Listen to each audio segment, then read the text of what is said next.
What the city is talking about. This is Montreal Now on News Talk Radio, CJAD 800.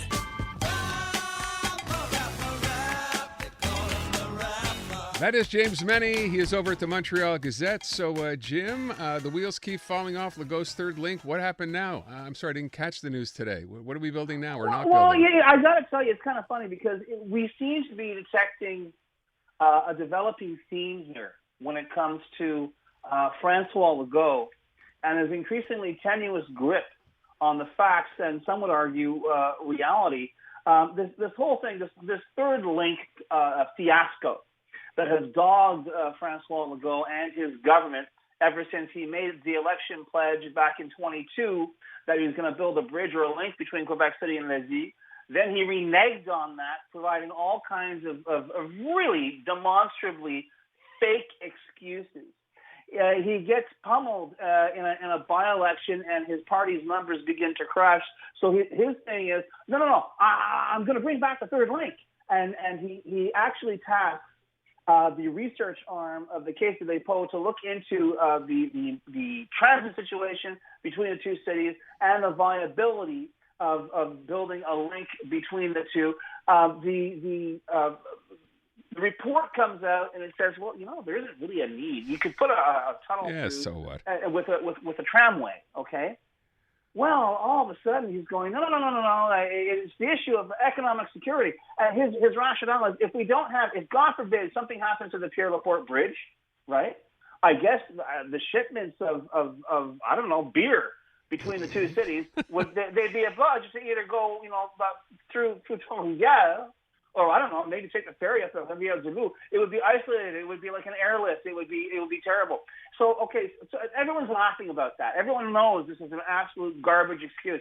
But then last week, Geneviève Guilbeault, who was kind of the point person on this whole fiasco-like plan, is telling interviewers that, well, most of the people that were spoken to by the Caisse de dépôt said the issue here is economic security, and they're very, very concerned about that. We can't have that. And it turns out, and this is a really unprecedented step, the Caisse de dépôt itself turned to the Presse Canadienne and said, this is not true. Yeah, we never said that. Only 40% of the people we spoke to 172 different parties, only 40% of them mentioned economic security. So the thing is, Aaron, it's like they are literally making up stuff that can be checked, stuff that can be proved to be false, and yet they're sticking to their guns, all because of this third link. And I'd like to tell you, Aaron, it's just because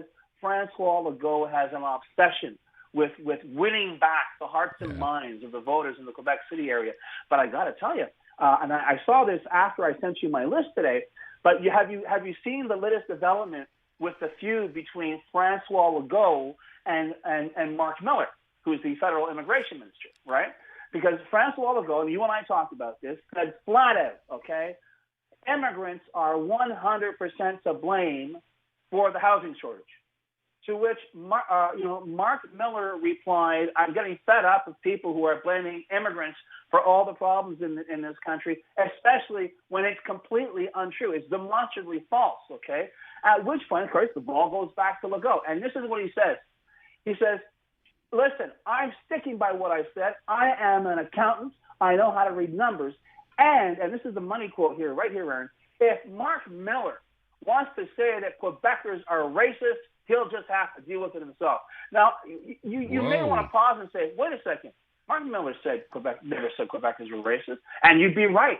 But this is how Francois Legault does business. He has taken a completely fabricated quote, a fabricated situation, and made that part of the narrative of what's going on now in this spat with the federal government over who's to blame, if anyone, for the housing crisis. This is where we are. And I think it's very important to understand we're not talking about somebody who's running for a joke party, a protest party, or someone who's trying to parody the political process. This is the freaking premier of Quebec making it up like a 4-year-old who's been caught literally with both hands in the cookie jar saying, what do you mean cookies?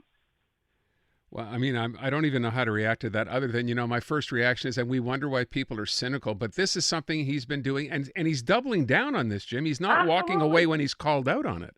Absolutely. And this is increasingly worrisome because we're not going to have an election here until the fall of 2026. This guy still has an 89-member caucus. He's running the table at the National Assembly. And I got to tell you, it's more than a little scary to see how Francois is not, I was about to say he should know better. He does know better. He's doing this on purpose. He is playing a very dangerous game. I said it when he was talking about the housing crisis, equating that with immigrants. But this is this party's MO, right? You may recall during the last election campaign, we had Jean Boulet, who ironically at that point was the interim minister of immigration, who said, I think 70% of immigrants don't work. They all go to Montreal and they don't speak French and they don't adapt to our values. Basically called him lazy. Let's be honest. Called him lazy. And in reaction to that, Francois Legault took him off the immigration portfolio but left it in labor. Yeah. Look, I'm curious, though, since we're talking about this, and I read the Mark Miller comments.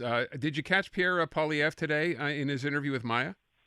I just heard the clip now on the news. I didn't hear the whole thing. So he's asked about first of all, and I bring this up because, he's trying to win votes in Quebec, yet it seems to me, Jim, and maybe you could kind of give me a better idea.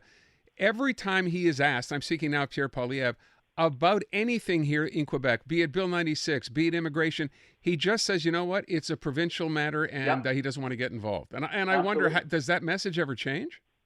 No, because it's very pragmatic. Some people would say it's very, very cynical. When you have a premier who was elected with overall about 24% of all eligible ballots in Quebec. He's got a ridiculous majority. He is getting all kinds of concessions from Justin Trudeau, I guess on the strength of, of the Liberals don't want to lose more seats in Quebec.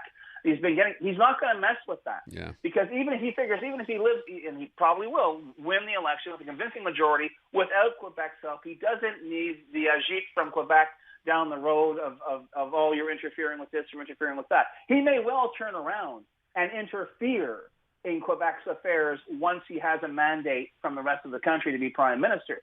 But right now, the best thing to do when you have a collection of provincial politicians who are running around behaving as if they are administrating an already independent and sovereign state is to keep your mouth shut until it's time to hit the reality bell. But in the meantime, why should he create additional problems? Legault just reacts to everything. So if you have nothing to say about Francois Legault, he'll have nothing to say about you. He's too busy, making enemies left, right, and center before looking for new ones. All right, I'm going to be asking the question because obviously Pierre Poilievre is here. He's going to be tonight at that Mount Royal riding where they're going to announce their candidate to run against Anthony Housefather.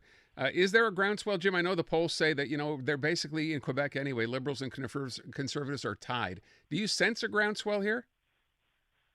I sense a lot of resentment. I sense a lot of frustration, and it's all Justin Trudeau. It's not so much a matter of the liberal brand, the liberal ideology. I think that has been very entrenched in Quebec, in Anglo-Quebec, in various ridings that we see as liberal strongholds. But I got to tell you, when historians, if they bother to look back at Justin Trudeau at all, will be amazed at how much damage he did to one of the founding political parties of Canada within the space of a short decade. That guy has blown everything up. And, I always use that, can we repair it in time? Will it ever go back to the same way? I'm not entirely sure the Liberal Party under Justin Trudeau can be salvaged. So if Pierre Poilievre wants to go in and place demolition charges on a building that's already about to fall down, you can't blame him. James MENNIE at the Montreal Gazette. Thank you, Jim. Roger, Matt.